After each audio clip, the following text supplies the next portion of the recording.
Hello, my dear viewers, and the rest of the listeners. Welcome for this important presentation on how to plan your work and work on your plan. My name is Memeji M, or you can simply call me Emily Swap.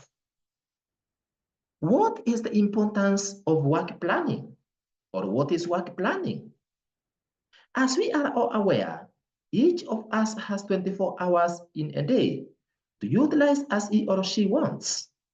And it's how each of us utilize those hours that makes a difference in every aspect of our life. Therefore, the main reason behind our differences in terms of achievements in our daily life is on how effectively and efficiently we utilize those hours in relation to achieving our life's goals. That is why planning your work geared towards your goal should always be the first step towards succeeding, while working as per your plan leads you to your conceived success. Therefore, planning is a systematic mental process requiring the use of intellectual faculties, foresight, imagination, and sound judgment to think about the ways and the means for accomplishing predetermined goals, then determining the objectives that you would like to achieve, and selecting in advance a course of action to achieve them. It is therefore important to always write down all what you need to accomplish in a certain duration, work out on their priorities based on their requirements, and then outline how you are going to accomplish them. This is because failing to plan is planning to fail. But with the proper planning, you can be able to prevent poor performance. In other words, my dear viewers and the rest of the listeners, it is a great mistake. And it's like digging your grave when you just commence performing or executing a very important activity without having thought about it or without even having planned about it. The greatest mistake that most of us make is that we just find ourselves entangled in activities that are not planned. We just perform our things the way we feel is the best way to do them without having sat down way in advance and thinking about what we want to do. That is also the same reason as to why you find out that there are people who begin certain activities and even very serious projects, but those projects get into standstill. They are not able to progress. They end up wasting their resources.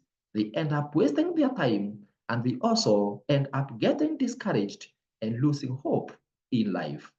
That is why it is very important that you learn to always sit down and plan whatever that you want to do before you begin any activity in relation to what you want to do. There is nothing that is as good and as empowering as sitting down to make a plan for what you want to do, because by so doing, you can be guaranteed of success in whatever you do.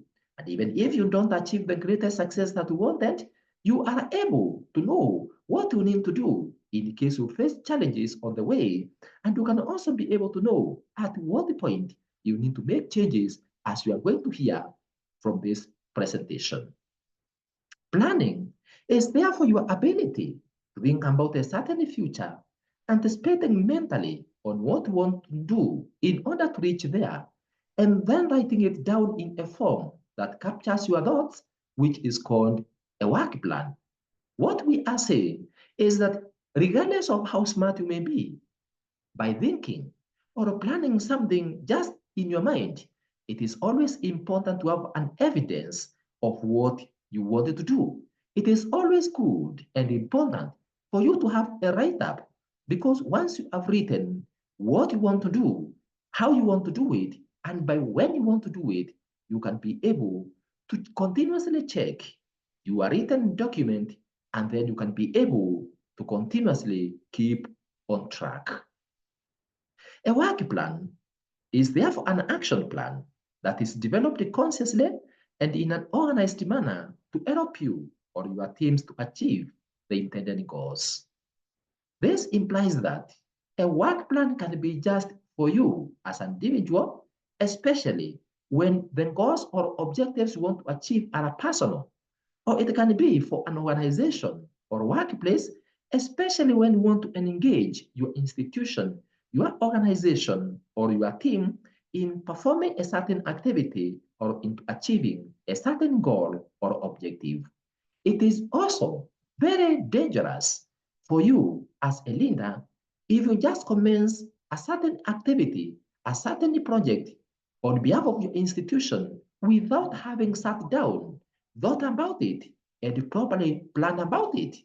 It is also very dangerous when you just sit down and you come up with a plan for an organization without having fully engaged all your members, all the members that matter, and all the individuals whose or who will be affected in one way or another by what you want to do, or those who are expected to play a certain role towards achieving the goal or objective that you are coming up with. Your individual work plan is meant to help you as an individual achieve your personal goal, while a team or organizational work plan is meant to guide all the teams and stakeholders towards the accomplishment of the organizational goal. In other words, in this life, my dear viewer and my dear listener, you need to always plan for whatever you want to do, either as a person or as an organization, just as I have said. This means that at any given time, because there are certain goals or objectives that you want to achieve as an individual, and then there are other times that you are in a certain organization and you are in charge and you have to develop or come up with goals for that organization, then you need to always have both a personal work plan and also an organization work plan. In this case, if you are developing an organization work plan, you must always involve every concerned stakeholder. Don't ignore anyone, regardless of the kind of input that you think that this person can give you as you plan for whatever you want to do. Remember that every person in that institution, in that organization, is very important and he or she matters. Even if this individual will not really add anything to your work plan, this person will be able to know and feel that he or she is part of the work plan that is being developed. It is therefore your responsibility. If you are leading a team, you are leading an organization, you are leading an institution, or you are leading a department, or any other group of individuals, remember to put each and every person into consideration. Don't leave anyone out. Ensure that you engage each and every person from the conceptualization of the vision that you have to its formulation, to its write-up, to its conclusion, to its implementation, all the way to its review. Every person matters. Don't leave out anyone. And even those who oppose or those individuals that will always challenge you and critique you. In fact, those are the most important individuals to engage when you are conceptualizing or when you're developing a work plan, because they'll be able to critique it. They'll be able to look at it in all aspects, and they are going to add their voice. They are going to have their input. And by so doing, they are going to feel to be part of the parcel of the work plan you are developing. And as a result, as you roll it out, they will be in front line to support you and to help others also achieve the goal or objective that we're coming up with and that we want to accomplish through the work plan. Each and every individual will be able to own it. Therefore, if you are going to develop or you want to have or you want to achieve any objective or any goal on behalf of any institution or any group of people, engage each and every one of them because all of them matter. And as a result, the organization or institution work plan that we're going to develop will be embraced by all. Everyone will own it. And at the end of the day, everyone will play his or important role to ensure that that work plan's overall objective is achieved. But if you leave anyone out, you expect to experience challenges on the way. Unless those individuals do not matter at all, they are not going to play any part in the accomplishment of that work plan, then you have no option but to engage them. In fact, as long as those individuals have certain roles to play, within that organization, even if they're not directly involved or they are not going to play specific roles or parts in the accomplishment of the work plan that we're developing, always ensure that they are kept fully aware of what is happening so that if they have any input they have to make, they can make. And therefore, always remember, even if you are a leader, the work plan that you are developing on behalf of that group of individuals or that institution or organization is not just for you. And for that reason, don't just sit down, formulate a work plan on behalf of others, and then you're just telling them to implement it or to roll it. They will always ask you, even if not directly, why did you not inform us about what you wanted to do? Why did you not give us an opportunity to give our input? And for sure, even if they fear to ask, even if they are going to maintain their silence, you can be sure that your work plan or the accomplishment of your work plan will be bound to experience challenges in one way or another. And for that reason, if you are going to develop a work plan for an organization, don't leave anyone out. This is because by involving every stakeholder in the process of developing the work plan, you'll have a clear roadmap that everyone supports. A work plan, or the final product of the planning process, is therefore a document that serves as a roadmap or a blueprint for guiding you towards accomplishing your work goals in an effective and efficient manner. This is because it helps you to focus on your tasks and enables you to manage your work. It outlines clearly what will be done by when and for how long, how it will be done and by who, why it should be done and using which resources. It also outlines the desired outcome. It also indicates the strategies to be utilized in managing obstructions, and also it clearly indicates how to assess the progress made. It therefore helps an individual to remain organized. It indicates one's approach for achieving the intended objective. It enables others to see where they fit within the plan. It helps one to seek for advice on what to do, and also it enables an individual to be accountable in whatever that he or she does, including being responsible for the outcome and output from the process. It also enables one to be aware of what he or she expects at what point, what inputs he or she needs to make at each and every stage, and what he or she expects to get from each step. Therefore, whereas it may be tempting to avoid developing a work plan whenever you want to accomplish a certain goal or objective by making hasty decisions, it is always important to note that if you commence any journey towards a certain destination without having thought properly about it, you may encounter challenges on the way which you may not even be able to overcome. After all, you may not even reach where you intended to go, and your objective for the journey might not even be achieved.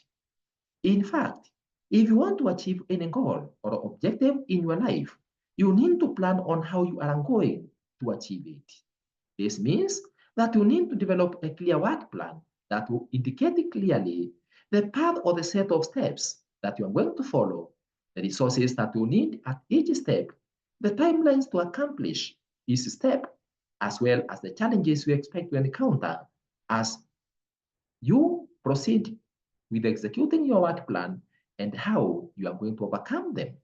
In addition, if you have a work plan for any goal that you want to achieve, you'll be able to make proud decisions on actions to take whenever anything happens. It will also help reduce confusion amongst those who are involved. It will help you to be aware of the expected constraints and what you need to do in case those constraints or challenges arise. In addition, it is going to enable you to assess your progress towards attaining your objective and also help you to know when you have achieved your objective as per the plan. For this reason, my dear viewer and the rest of the listeners, no matter how big or small your goal might be, preparing a work plan for it will help you convert that goal into manageable tasks that can be accomplished systematically. and in sequence towards achieving your final expected results. This is because success in whatever that you want to do is usually because of proper planning and performing your actions on daily basis based on the work plan that you have already developed. For this reason, my dear viewer, and the rest of the listeners, you should never commence any process towards achieving any objective in your life without having properly planned for it. This is because if you start on the right footing through proper planning, you are bound to achieve your goal and objectives and prevent poor performance or unexpected results. In fact, work plans can turn your ideas into tangible results, thus enhancing your motivation and enabling you to remain on your course to your intended destiny. You can therefore develop an effective work plan for whenever or for whatever your goal that you want to achieve as follows.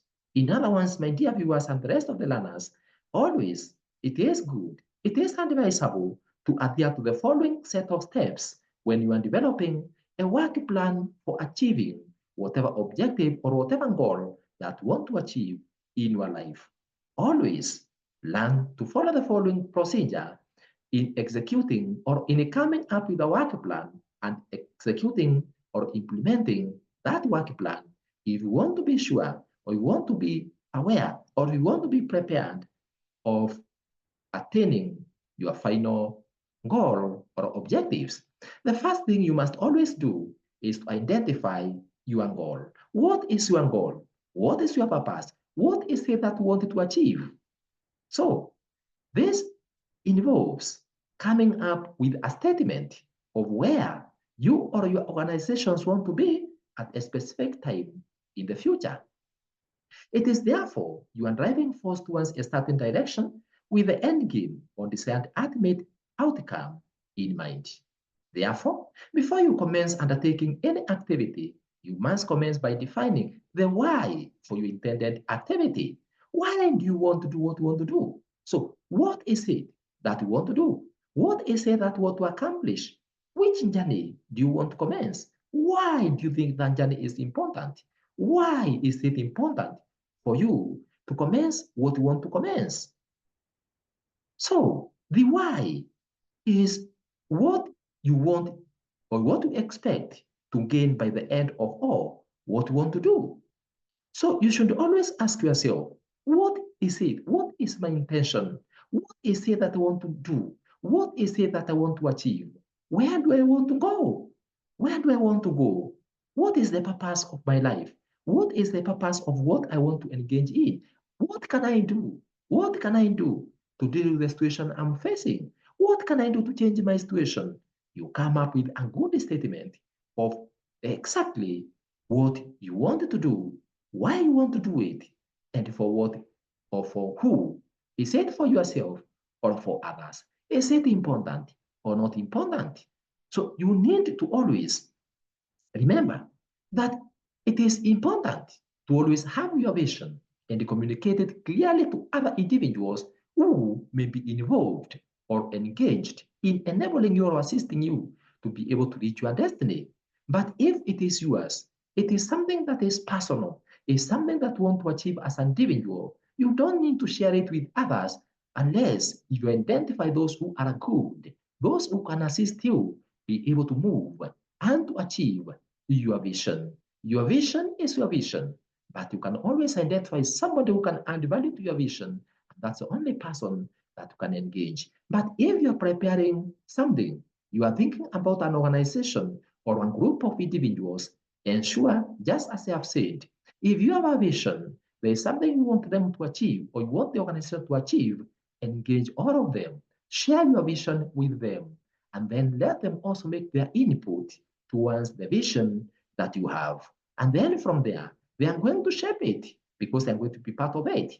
And from thence, you'll be able to move together in harmony and in a collaborative manner. Always get to know what your final success will look like once you complete whatever that you intend to do. So you don't just think of what you want to do. You must always ask yourself, how will I know that I've achieved what I want to achieve? What is your final expected results? What is your final output? So don't just come up with a purpose. Have a purpose, have a goal. But as you think about that goal, ask yourself, where is my destiny? What will be my turning point? What is it that I want to get from the journey that I want to begin? So think about the future or the final or the destiny or the end of the output. Or in other words, think about the final results you expect to get or the final target you want to get before you commence. It is the final target, it's the final results that you expect to get that will guide you on where to begin, what to do, and where to go. Very important, my dear viewer and my dear listener. It is planning that changes somebody's life. It is planning that helps an individual either to succeed or not succeed. Don't ignore planning.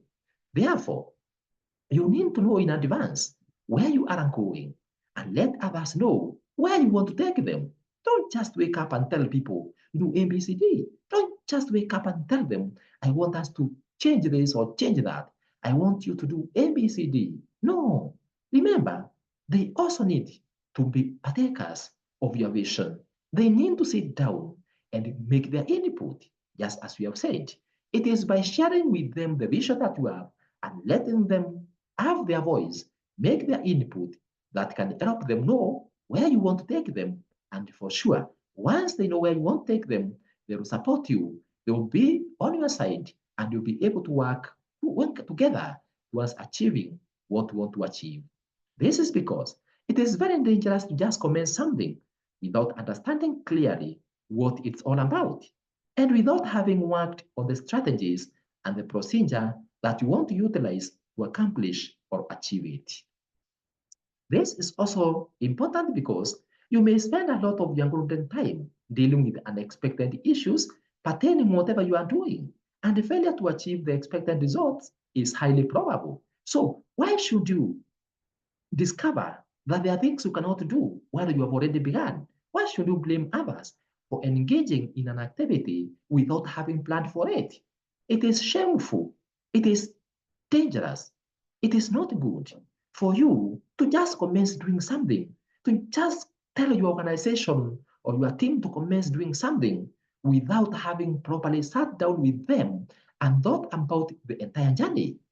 No, it's wrong. Always remember, if you just commence doing something without having properly thought about it and develop the strategies and means to reach there and involving others, you may reach at a point where you may be unable to move ahead.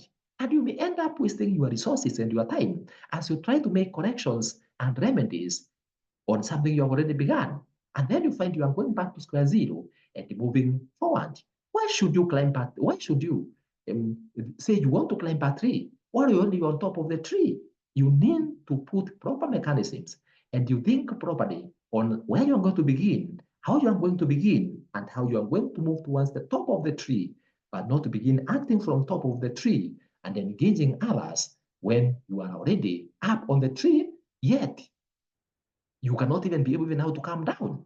So if you have planned well, you will be able to know the challenges you expect on the way, what you expect to encounter on the way, how to deal with what you are going to encounter on the way, and for sure, you'll be able to cope with the challenges if you meet them because only you are aware of them.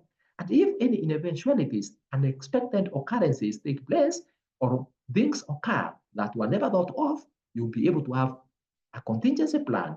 You'll be able to know what you can do and you'll be able to be prepared to move ahead.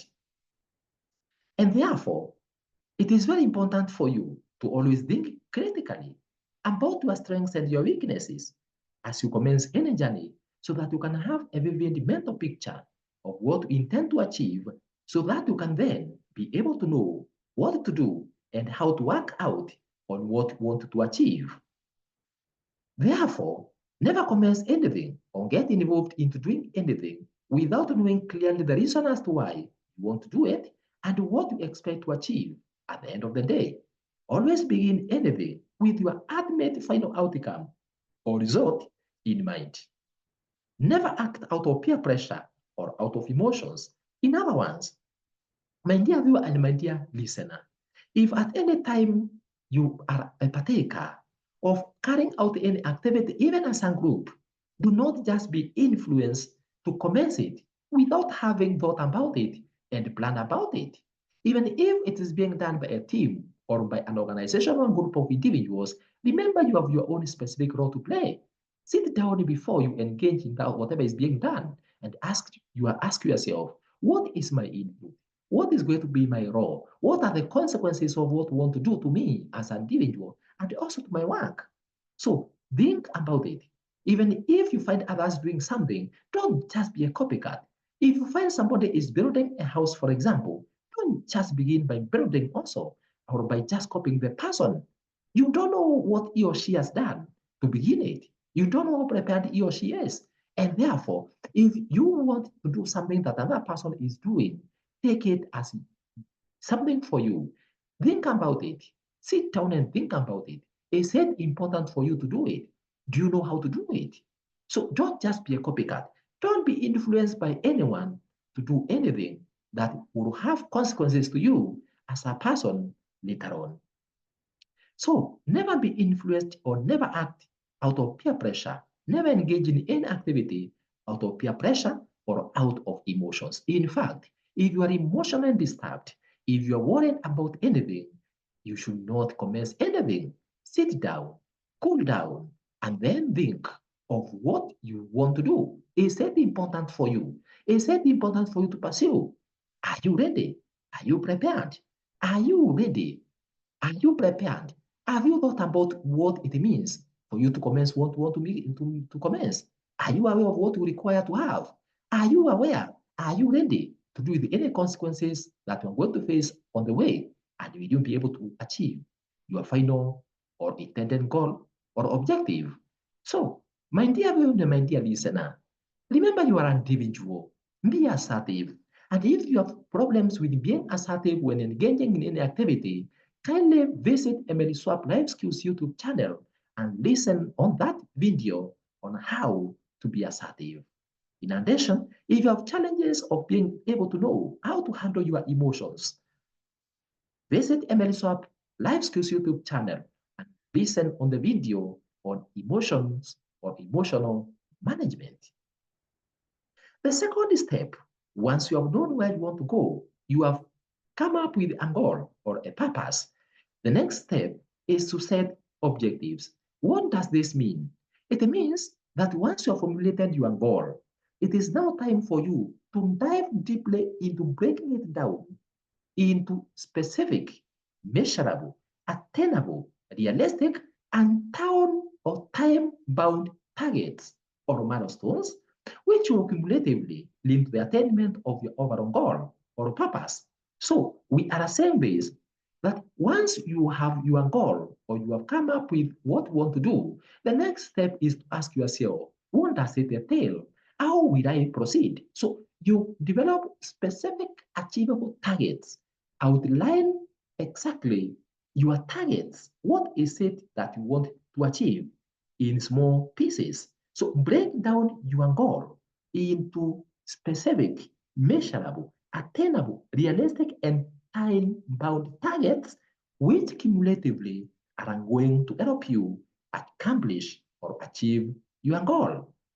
This is because it is those targets, those specific milestones that you have formulated that will provide you direction for your efforts and your activities. They will provide you with the basis for determining other relevant plans. They are going to help you make or know or appreciate what you are doing. So they are going to make your work to be worthwhile and you feel encouraged or empowered to continue with it.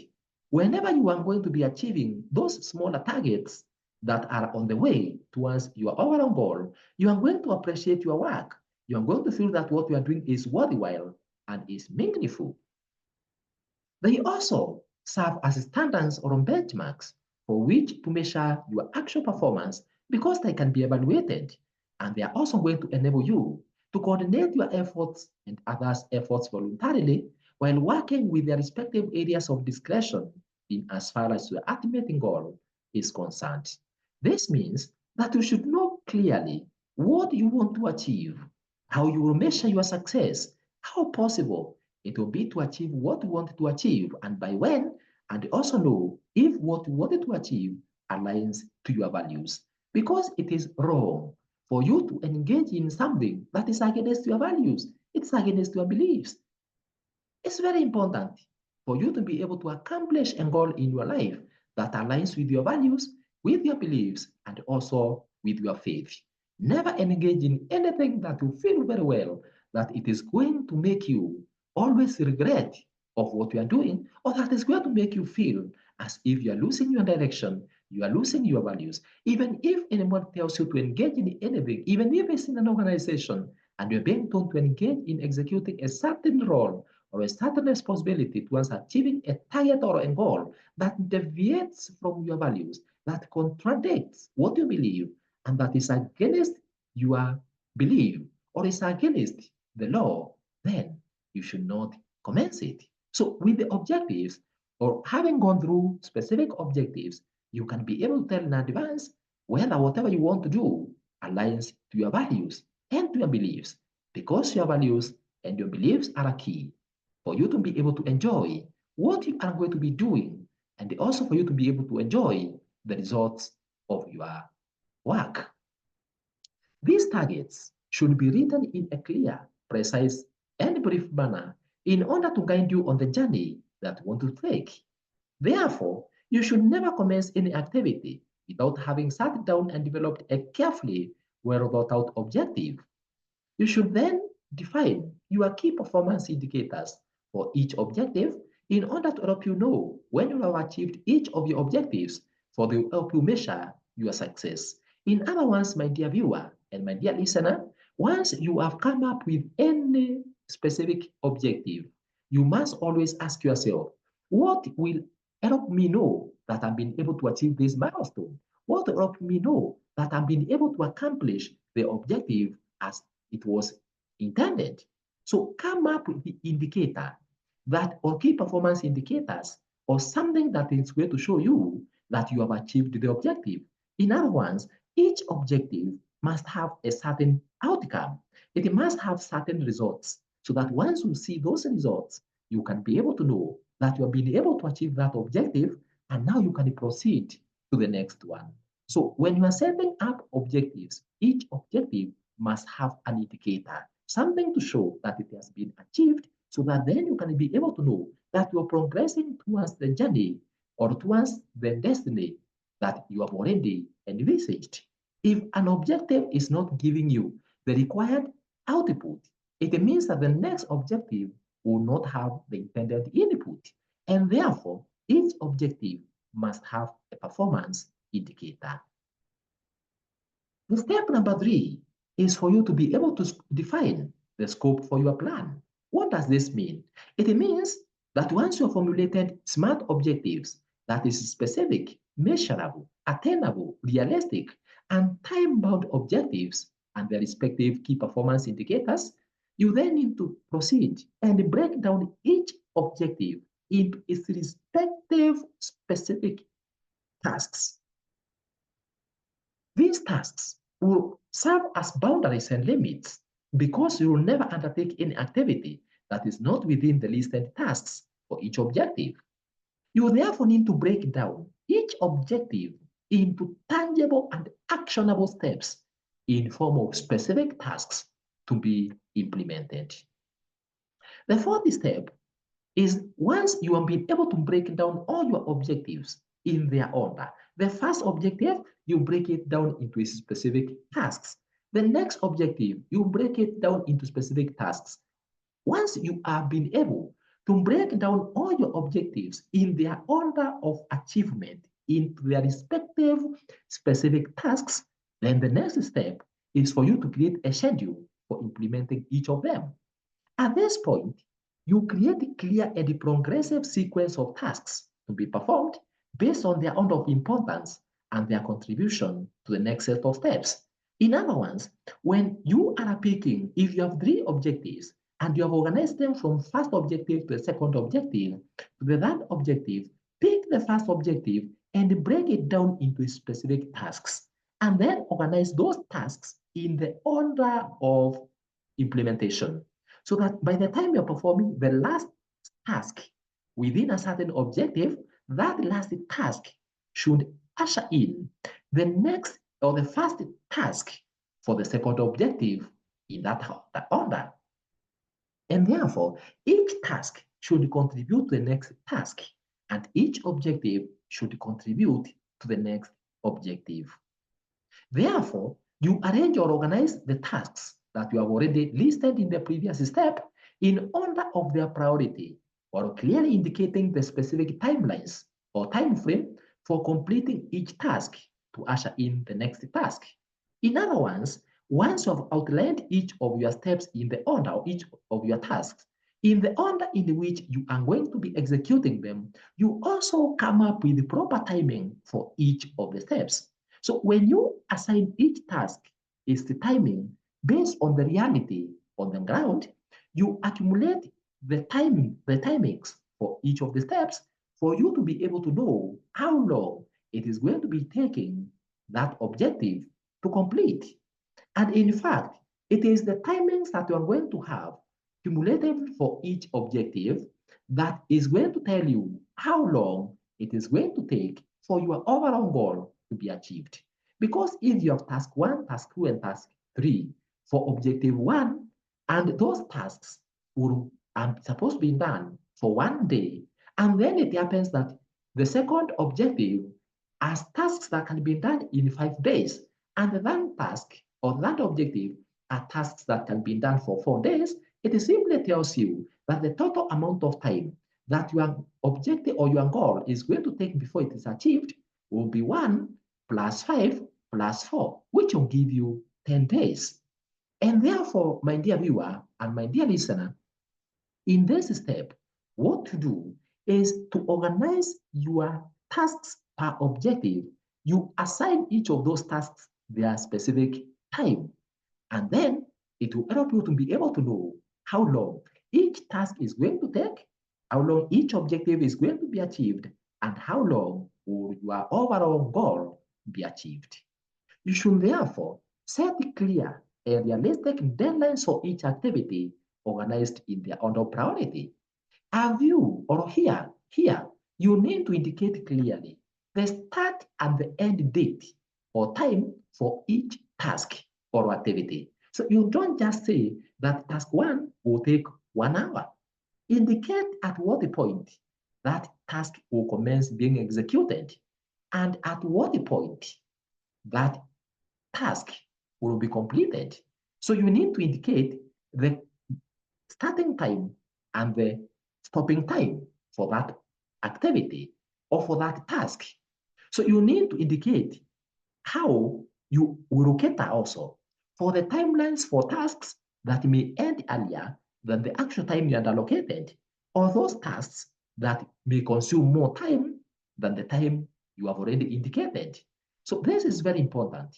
You don't just indicate the beginning and the ending of an activity. You also need to be realistic and ask yourself, what am I supposed to do if this activity ends earlier than the time that I've set? What am I supposed to do if this activity ends later than I had set? So that at the end of the day, regardless of the starting and the ending time for each objective, at the end of the day, even if you make the adjustments, the overall goal should be achieved by the intended time. In addition, you should indicate clearly the events or tasks that will have fixed timelines and those whose timelines can be adjusted. In other words, there are tasks that are compulsory to be done at a certain time, and there are those others whose time may be flexible. So you need to be aware of each of them. Therefore, you should always establish a timeline for each of your actionable steps or tasks and adhere to it. Therefore, this step entails time allocation for each set of tasks per objective. This means that based on how long each set of tasks per objective takes, the process of allocating timelines will render your objective to become either short-term, mid-term, or long-term objective. So, the attainment of the short-term objectives should usher in the attainment or the commencement of mid-term objectives. And once the mid-term objectives or medium-term objectives have been achieved, they are supposed to usher in the achievement, or they are supposed to usher in the accomplishment of tasks that require to take longer time, or what we call the long-term objectives. So your objectives, they are those which can be achieved within a very short time, within an hour, within a day. Those are mean-term objectives. But those objectives should usher in those other objectives that are expected to take a little bit longer, maybe even 2 or 3 months later. And then there are those ones that may need to be achieved within a longer duration, like a year and more. So the duration that your objectives take before they get accomplished will determine whether they are short term, they are mid term, or they are long term. This process calls upon an individual to be very careful when managing his or her time. It calls upon an individual to be a very good time manager. In order for you to learn on how to effectively and efficiently manage your time, you can listen to the video by the title, How to Manage Your Time to Save Your Life by Emily Swap, as posted in Emily Swap Life Skills YouTube channel. Some tools that you can use to assist you in developing a schedule may include Gantt charts, calendars, Kanban boards, amongst others. You can get more information on how to efficiently and effectively manage your time by listening to the video by the title that I've already given you on time management. The fifth step is for you to be able to identify the resources and tools that you are going to need to accomplish or execute or perform each of the tasks that you have outlined per objective. So once you have clearly understood what each task entails, then you need to identify anything and everything that will be required for you to achieve the set objective. This is because there is nothing that you can do without using something. So at this stage, you need to allocate each task the resources that you require to be executed and completed successfully. Such resources will include the relevant technology, the relevant infrastructure, devices, equipment, tools, finances, consultants, stationery, and any other type of resources that you need. You thus need to think and even research on what you are going to need to perform each task successfully. You then proceed to make estimates for their costs and create a budget for the same. This cost should include the cost for labor, the cost of needed materials and equipment, and all other needed resources per each task. Therefore, this process entails developing a budget, indicating the specific resources you require and the estimated or approximated costs. You should thus ensure that you try to come up with accurate estimates for all the expected costs before you create the budget. For this reason, you need to break down your budget comprehensively by assessing both the tangible and intangible costs to be incurred for successful attainment of the intended goal. Once you have done that, you then ask yourself, who is going to perform which activity? Identify the specific individuals to perform each task, and that is the sixth step.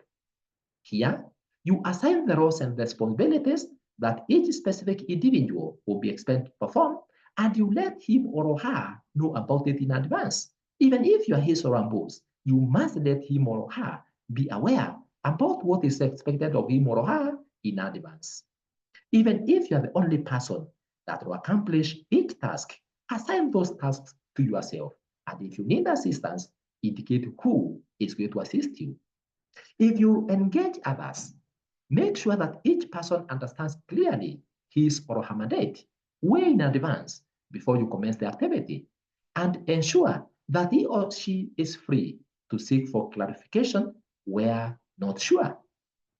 Each individual should also be made aware of who to report it to and who to collaborate with while in the process of accomplishing the assigned duty or task. Therefore, at this point, you assign responsibilities systematically and ensure that each individual participant understands his or her role in advance. It is usually irresponsible to ambush any individual into performing a task within a short notice because either he or she may turn down your request or he or she may perform it but not deliver the expected results. And if the person does not deliver the expected results, you should not blame him or her for failing to do so. Why? You didn't involve this person in time. You didn't inform this person of what he or she was supposed to do on time. It was your mistake.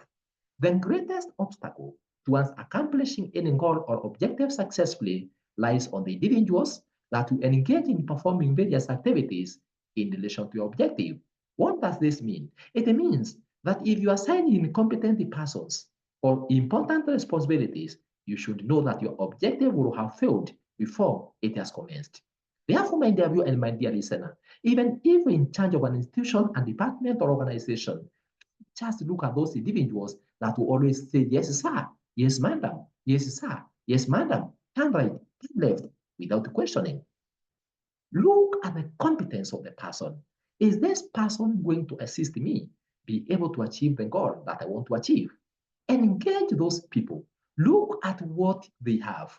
So before you make a decision as to who to assign which responsibility, assess each person's competencies, level of knowledge, level of skills and experience, as well as attitude in relation to the task to be performed. Don't just involve anybody anyhow on the journey towards achieving an objective, because if you engage the wrong person just because of being loyal to you, you don't expect to achieve the goal. If a goal or an objective requires a certain skill or competence, and the person you are placing in that position is not competent, how do you expect that he or she is going to assist you to be able to achieve your objective? It is wrong, my dear viewer and my dear listener, for you to pick the wrong individuals to play roles that they are not competent in, just because they are individuals that do not really always say yes, sir, yes, madam, yet they are very experienced. Experts cannot be swayed. Experts need to be consulted, and experts need to be involved in the journey. And as long as you involve a person who is competent in performing what he or she knows best, he or she cannot oppose it. And for that reason, always identify individuals who can help you. Unless if a very competent person does not accept what you want him or her to do, that's the only time you can look for the next best alternative. But don't just sit down picking competent individuals, individuals without the skills that you need to help you achieve your journey. You will have thrown before you have commenced. My dear viewer and my dear listener, as you make this decision, therefore, as to who should assist you or who should play which role towards attaining that objective, even if it's for a department or an organization, or an institution, or any group, ensure that the individuals are put in those positions based on their competencies, their levels of knowledge, their skills and experience. If you want to achieve your goal and your dream, don't fail before you begin. Assign each individual a responsibility or a role that matches with his or her level of knowledge, skills, and attitudes without tolerating any form of bias that may try to influence their choices. Let your target be the final results that you want. Don't ask which tribe does this person come from. This person is from which religion. Does religion have to do with helping you achieve your goal? Unless that religion, unless that tribe alienation has a negative effect on what you want to achieve, don't ignore it. Don't look at whether a person is a male or a female, whether the person comes from which or whichever tribe. Don't look at whether this person says yes or yes, madam. Don't ask which religion this person comes from. Focus on your target. Unless if those factors are playing any role towards achieving your goal, then you should never look at them. Look at the skill, look at the competence, look at what is important. What is it that you want? I don't dispute the fact that there are some other things that may make you not to choose a person to perform a certain role. But whatever you identify, whatever you choose, must be that which can add value towards achieving your goal. If you consider religion, ask yourself, is it going to add value to the goal that you want to achieve? If it is gender, is the gender of the person really going to affect what objective you want to achieve or the objective you want to achieve? If not, put those things aside. Let your focus be clear. Be guided by where you want to go. So assign individuals and responsibilities based on their competences, their level of knowledge, their skills and attitudes. And I can guarantee you that once you have the right man for the right job, you have the right person for the right activity, then you are sure that you are heading towards your destiny and you are going to be heading towards achieving your goal. And in the case of any challenges, these individuals will be there to work it out because they are experts. They are knowledgeable. But if you place people who do not even know what they're doing, just because there's monetary benefit or there's some other benefits, and you don't want those benefits to go to people who do not say yes or yes, madam, then be careful. Know that if you consider such things, you place the wrong people in the wrong jobs, meaning you place incompetent individuals to areas that matter. Then you have been failing yourself. It is shameful for you to fail yourself when you already know what you need. If you know this is the skill that is needed, get the person who has that skill. If you know is what I want to do, this is where I want to go, identify individuals that can help you. Even if the objective is personal and you want to seek for some advice from anyone, don't look for advice from people who cannot add any value, who can discourage you, who will not make you go anywhere. If you want to seek for assistance, even for personal help, for personal achievement or personal goal or objective, look for individuals that will really fit in, and help you towards achieving your goal. In addition, if you are to seek for a personal advice, just as I've said, from any individual, make sure that you seek for it from individuals that have the knowledge, the skills, attitudes, and experience that you are looking for, because such are the individuals that can add value to you. Once you have done that, then you need to ask yourself, what challenges might I face? What are my main challenges? What are the issues that may hinder me from moving ahead? What am I assuming? What are my assumptions? So in step number 7, you list any expected risks, constraints, and assumptions. Here, you think critically about whatever that might hinder you from achieving your goal and what may go wrong. You think and document all possible roadblocks that you may experience so that you can be able to be prepared to face them and you are not caught unaware in case they occur. You need to think and brainstorm widely concerning any risks and the constraints that may be encountered and the strategies that you're going to apply to overcome them to deliver the intended results. If you don't know what might be the challenges, identify and individual has accomplished whatever you want to accomplish. That person is aware of the challenges that he or she encountered. This person can give you some idea of what you expect and then look for experts to tell you how to deal with them. In the case you find problem A on your journey, how do you handle it?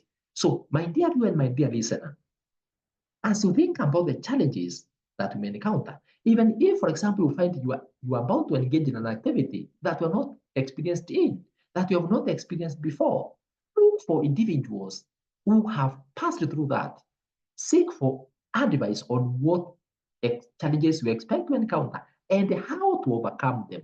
Read the books, research in advance, even from the internet, to know what challenges you expect to experience and how you can be able to overcome them. So you need to think and brainstorm widely concerning the expectations, the risks, and the constraints that you may encounter, so that then, once you've been able to do adequate research, you have sought for advice, you have read, you have known the strategies that can work, then pick the strategies that can apply to you on how to deal with the challenges that you may experience, so that once you experience them, as you commence your journey, you can be able to know what to do.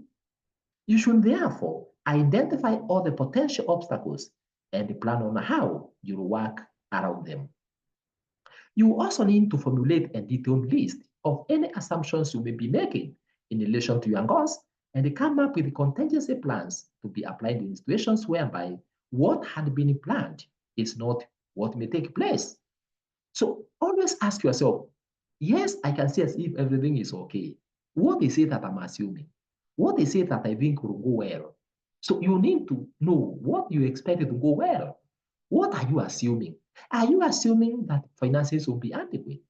Are you assuming that the political environment will be good? Are you assuming that it will be eroded throughout? Are you assuming that there is no challenge you can encounter? List your assumptions. What is it that you're assuming it will go as you want? So that in the case it does not go as you want, meaning it becomes a challenge, you can be able to know what to do. For this reason, it is important for you to always think critically about any expected or unforeseen threats and formulate strategies to deal with them in case they arise so that you can be able to know what you can do or so that you can be able to know what you can do so that such threats or challenges do not deter you from achieving your envisaged goal. The eighth step is to formulate a system to evaluate your progress. How will you be able to know whether you are achieving your objective or not? How will you be able to know whether you are still on the journey towards your destiny? How will you be able to know whether you are achieving your objectives or not? Rather than having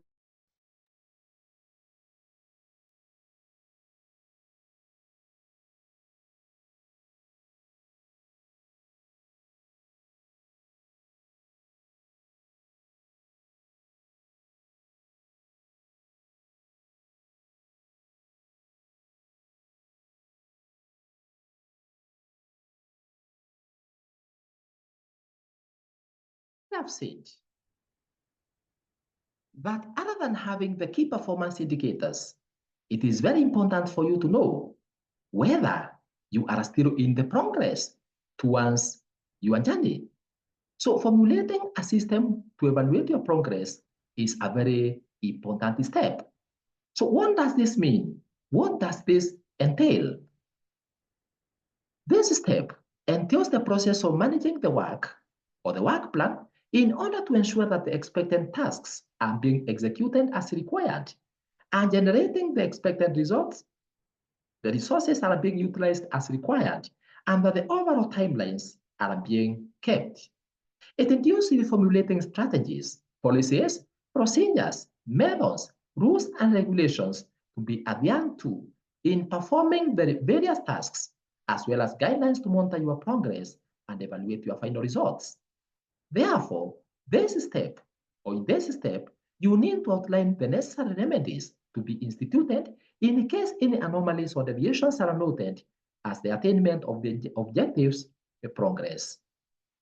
The individuals are identified and assigned their specific roles or responsibilities to oversee the implementation of the set work plan and review its progress regularly in order to find out whether the intended objectives are being achieved according to the plan and take outlined measures in the case of deviations.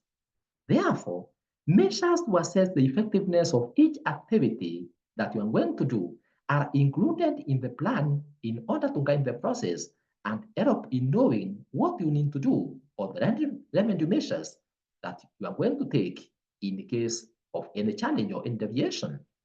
The system of evaluating progress formulated here is key. Why? Because it will not only help you in monitoring the progress of the activities that will be being executed and the extent to which each activity or objective will be being achieved, but it is also going to help you in knowing in advance the mechanisms to handle any deviations in case they are realized. The ninth step is to execute the plan.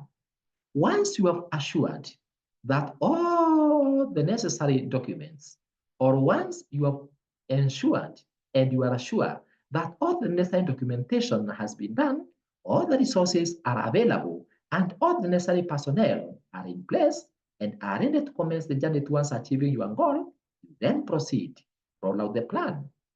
It is at this point, my dear viewer, and the rest of the listeners, that you embark on your journey towards accomplishing your goal by implementing each of the tasks as scheduled or adhering to the work plan. Or in other words, this is the point at which now you commence the journey towards achieving your goal.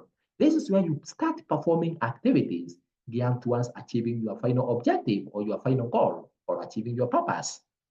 It is at this point that the work plan that you've been preparing or the document that you prepared gains life because you commence using it, following it to perform each and every activity that you perform. So at this point, the work plan is said to gain life because it guides all the activities taking place as well as guiding those that are implementing it. The 10th step is to track and review your progress. Once you have commenced the journey towards achieving the intended purpose by setting the work plan into motion, you need to always go back to it in order to review your current progress against the original goals, objectives, and timelines. In other words, you don't just commence the journey and just move continuously, performing things continuously without having time to review what you are doing. So once you have commenced your journey towards achieving your goal, you need to always be going back and having time to review what you have done so far to see whether it is being done as per the plan or if there are any issues that are being omitted or if there are activities that are not being executed. So you need to always go back to your plan, review what you have done vis-a-vis what you are saying you are going to do, and then ask yourself, is everything going the way it was envisaged or not? This activity will be guided by the preset methods of evaluating progress that you have already outlined in step number 8. And any deviations noted are rectified as documented in step number 8. This step is key. Why? It ensures that everything is being done as per the plan and nothing is falling behind. By carrying out this step, a need may arise for some adjustments to be made more quickly without interfering with the intended goal or purpose. In fact, the ability to measure your progress is important because it is going to enable you to know when to make adjustments and how to make them to the work plan. And that change is supposed to be done on time in order to ensure that this work plans or this work plan leads to your envisaged destiny. It is important, my dear viewer, and the rest of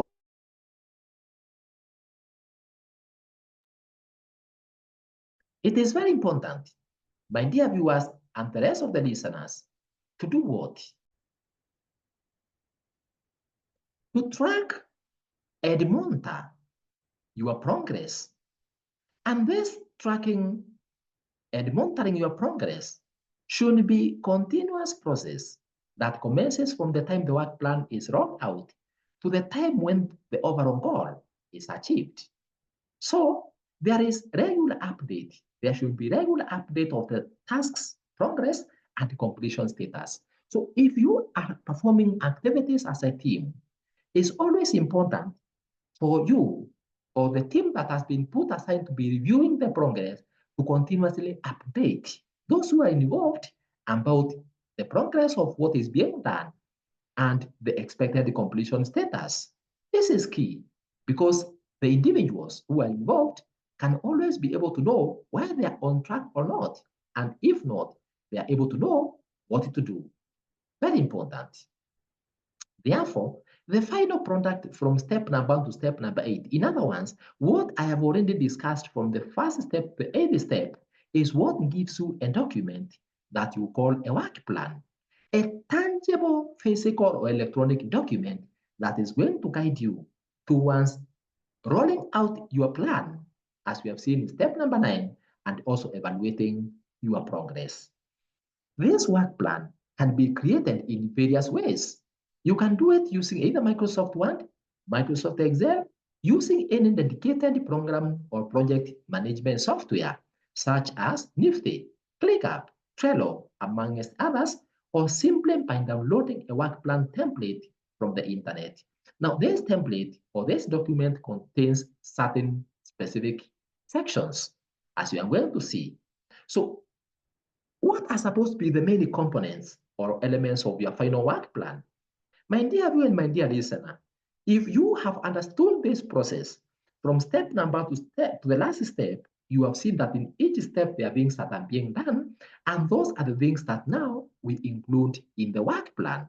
So after having gone through the set of steps of planning your work, then the next question comes in.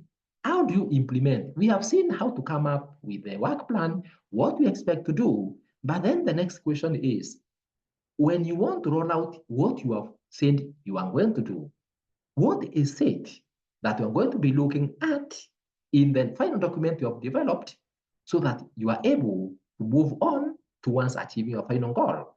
So the document that you come up with, which we are calling a work plan, has certain sections or elements which you fill as you move through the first to the last steps.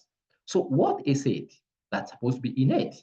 Number one is the purpose of the work plan, which is, of course, the overall purpose or your overall goal. Here, you indicate clearly the overall reason for the plan and the goal that you expect to achieve. You also highlight the scope for what you intend to do or achieve. You can also include a brief introduction to what you intend to do and its background. So it is usually short and engaging. This is like the key. This is the main indicator, or this is the key. This is exactly the goal that we want to achieve, as we saw, or as we have seen in the procedure. The next section is to indicate the work objectives. These are derived directly from the overall goal or purpose, just as we have said. This means that once you have formulated your purpose or your goal, you now formulate objectives to be executed within the selected goal. So at this section, you list down those objectives, just as I said, in the process. The objectives are supposed to be listed in order of execution, with each objective being positioned based on its contribution to the next objective, and therefore, an objective should link to the previous objective, and that current objective should also link to the next objective. That's what I have said is what we call the hierarchy or the order of priority of objectives, and the same applies to the tasks. The third section indicates the core activities or tasks to be carried out. This section indicates clearly all the activities or tasks to be carried out by each objective. Each set of tasks per objective are listed in their order or sequence of execution. This means that at this section, we find each work objective listed in its order of execution, followed by sequence of tasks to be executed. It articulates the specific areas of focus within the objective being accomplished. The fourth section contains responsibilities and initiatives. Who is responsible for what? It indicates clearly who should do what. In other words, every stipulated activity or task outlined under the core activity section is assigned to a specific person or a team. It clearly indicates who is going to be responsible for which task and how many individuals will be involved in performing that task. The fifth section are the timelines. It outlines the exact or expected amount of time that each specific task should take before it is completed. It also indicates the time when a certain task should commence and when it is expected to end, so as to usher in the next task. It therefore indicates what should be attained by when, or the expected milestones within specific time. The sixth section is for the required resources. Here, you indicate the specific resources that will be required for the achievement of each outlined task and the expected cost for each. Therefore, each task is assigned all the resources it will require at this point, during or at the beginning of its commencement, to when at the middle of its progress, and all the way to the end. All the resources it will need at each and every point. The seventh section contains the expected budget. This section indicates clearly the anticipated budget for the required resources. It contains a detailed estimation of all the costs to be associated with each task. This includes the cost for labor, cost for acquiring all the required resources, and any other costs to be incurred. The eighth section of that document for work plan contains the expected outcomes. What are the deliverables from each of the tasks, from each of the objectives? For each task to be executed, the expected outcome from it is indicated. It stipulates clearly the expected results to be achieved from each task. So here, you list the task just as a repetition of what we have already seen in the task section, but then you also indicate the outcome, the result for each of them. It indicates what each task should generate at the completion of its execution. These outcomes should be tangible and measurable. The ninth section is expected risks and their mitigation. Here, any possible or probable hindrances or expected predicaments that may interfere with the achievement of the objective are outlined. The planner here outlines what might happen in case things do not go as planned. Therefore, risks are identified, prioritized based on their likelihood to occur and the level of impact each may have on the plan. It also indicates the mitigation activities and strategies to monitor, review, and deal with the impact of a risk if it occurs. So, potential risks are identified and mitigation strategies are outlined per each. The 10th section is tracking progress or progress tracking section. Here, you list the steps and the methods to be followed in monitoring work progress based on the expected results for each activity. Individuals to carry out the monitoring and evaluation activities are also listed. Measures to assess the effectiveness of each activity and remedy measures are also included. The 11th section is the evaluation criteria. Here, a criteria to be used to assess the work progress and its success are documented. This is to ensure that there is consistency on assessment and evaluation, and that the assessment or evaluation method used is both reliable and valid. The 12th section of the work plan is the adjustments and flexibility. This section indicates clearly any allowable adjustments that can be tolerated within the work plan and what extent. This is due to the fact that some situations may arise that may need some adjustments to be made in order to accommodate emerging changes or trends during implementation of the work plan. The 13th section is what we call the communication plan section. Here, you list the strategies or mechanisms for reporting on the progress made to the respective individuals or stakeholders. Therefore, the methods and modes of communication are listed here, such as schedules of meetings and the format of expected reports. The 14th section is the review and reflection section. This section indicates the periods or times when some meetings need to be held, such as meetings to review progress and others. Therefore, a schedule for regular reviews and reflection on the progress is formulated and clearly indicated. And the 15th section is recommendations and observations. Here, this section is usually meant for various individuals involved in the work plan's implementation to add their comments, their notes, or suggestions. So it's like for observations and concerns. In conclusion, my dear viewer and the rest of the listener, always remember that planning your work before you commence it is the greatest pillar towards your victory in whatever that you want to do. And adhering to your work plan is the key to unlock your expected results.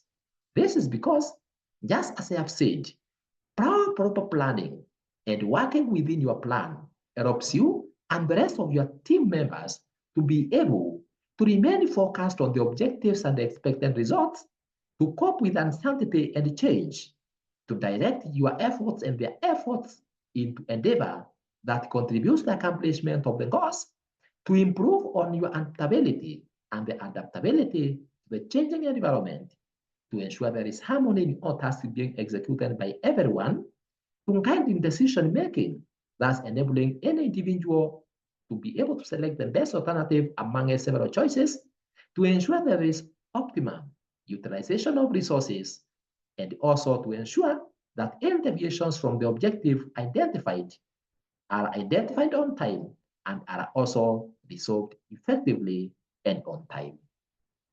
I therefore urge you, my dear viewer and my dear listener, to never undertake any activity without the proper planning for it and without being guided by a developed plan if you ever dream of achieving your best results in whatever that you have set out to do. So, discipline yourself to plan and work within your plan, because even if you develop the best work plan ever, if you do not adhere to it, it will simply be vain work. Congratulations, therefore, for listening to this video on how to plan your work and work on your plan. To easily access more life skills, motivation, and inspirational resources from this Emily Swap Life Skills YouTube channel, click on subscribe button below this video if it's not currently reading as subscribed. For any further suggestions, corrections, or queries in relation to this video and others posted in this YouTube channel, kindly feel free to write to us through the email emilyshop@gmail.com. Thank you very much for listening to me, and may God bless you to be a planner just as intended. Be blessed.